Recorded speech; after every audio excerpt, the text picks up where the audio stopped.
નમસ્કાર મિત્રો, government job ગુજરાતની ઓફિશિયલ ચેનલમાં સ્વાગત છે તમારું. સરકારી તેમજ અર્ધ સરકારી એટલે કે પ્રાઇવેટ નોકરી કરવા માંગતા ઉમેદવારો વિડીયો જરૂરથી જુઓ. સરકારી તેમજ પ્રાઇવેટ નોકરીની માહિતી માટે ચેનલને હમણાં જ ફ્રીમાં સબસ્ક્રાઇબ કરી લેજો, કેમ કે આવનારા વિડીયોની બધી જ નોટિફિકેશન સૌથી પહેલાં તમને મળે. નમસ્કાર મિત્રો, ભરતીની વાત કરીએ તો ભરતી આવી છે. વોકિંગ ઇન્ટરવ્યૂ રાખેલું છે મિત્રો, જિલ્લા બાળ સુરક્ષા એકમ અંતર્ગત. તો તેમાં વોકિંગ ઇન્ટરવ્યૂ રાખેલું છે, તો તેની નોટિફિકેશન આવી ગઈ છે મિત્રો.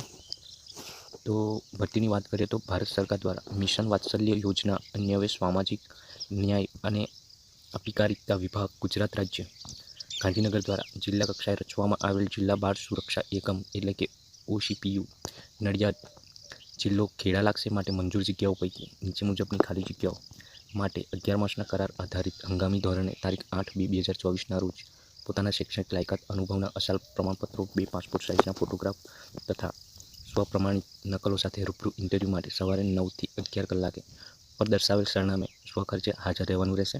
તો સરનામું છે મિત્રો, room number 20, block C, Sardar Patel Bhavan, mill road, Nadiad, જિલ્લો ખેડા. તો તેમાં મિત્રો કુલ 3 પોસ્ટ દર્શાવેલી છે, તેમજ સેલેરી પણ દર્શાવેલી છે.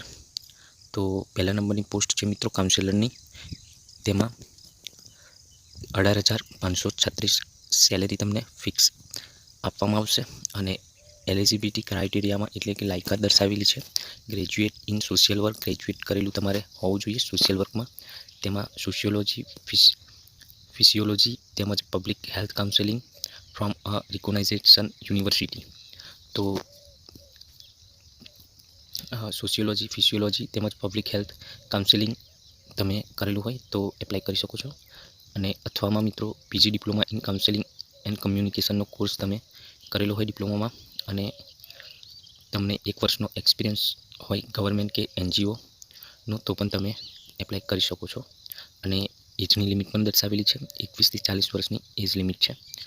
તેમજ બીજા નંબરની પોસ્ટ છે, તેમાં આસિસ્ટન્ટ કમ ડેટા એન્ટ્રી ઓપરેટરની છે. તેમાં સેલેરી 13,240 છે.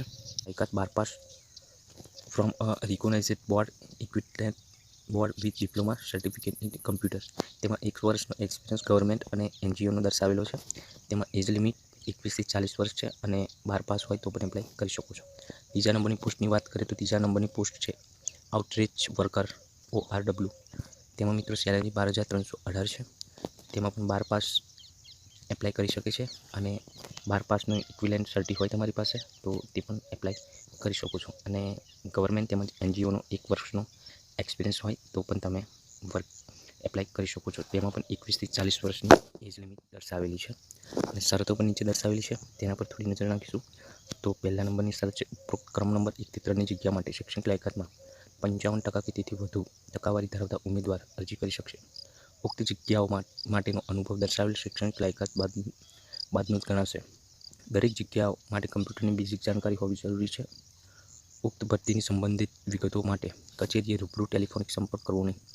દરેક ઉમેદવાર કોઈપણ એક જ જગ્યા માટે અરજી કરી શકે છે. આ મુલાકાત ઇન્ટરવ્યૂમાં કોઈપણ જાતના ભથ્થા કે રકમ ચૂકવવામાં આવશે નહીં. રજિસ્ટ્રેશનનો સમય સવારે 9 થી 11 સુધીનો રહેશે.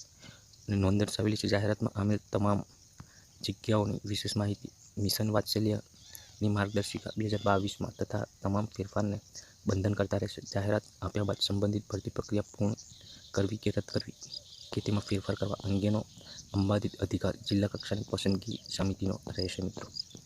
તો જે પણ પોસ્ટમાં દર્શાવેલ ક્વોલિફિકેશન લાયકાત તમારી હોય તો તેવા ઉમેદવારો જરૂરથી એપ્લાય કરે, કારણ કે સારું એવું સેલેરી સ્ટ્રક્ચર પણ છે, અને સારી એવી નોકરી પણ છે મિત્રો. અને તમારા મિત્ર સર્કલમાં પણ જો 12 પાસ કરેલું હોય કે ગ્રેજ્યુએટ કરેલું હોય તો તેમને પણ તમે વિડીયો શેર કરી શકો છો તમારા વોટ્સએપ તેમજ ફેસબુક ગ્રુપમાં, કે જેથી કરીને તેમના સુધી સચોટ માહિતી મળી શકે મિત્રો.